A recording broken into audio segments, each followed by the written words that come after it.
आम्ही इथं भारतीय विद्यापीठ परिसरात भाजीचा व्यवसाय करतो. तर म्हणजे दादांना कुणी वडापाव खायला देत असेल, कुणी भेळ देत असेल, कुणी चहा देत असेल, कुणी वेगळं काही देत असेल, तर आम्ही आमच्यातर्फे त्यांना आज भाजी देणार आहे.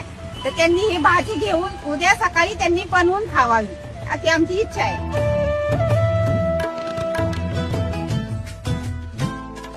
त्यांच्या ह्याच्यातून आम्ही हे म्हणजे दादांना देत आहे. माझ्या ऐकण्यातून दादांना हे शेवगा, काकडी, कारलं, वांग यांना आवडतं.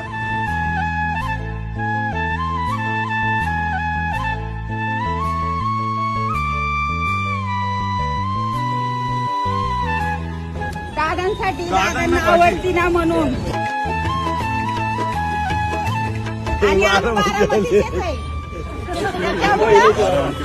आणि हा माझा भाऊ आहे बारामती लाट.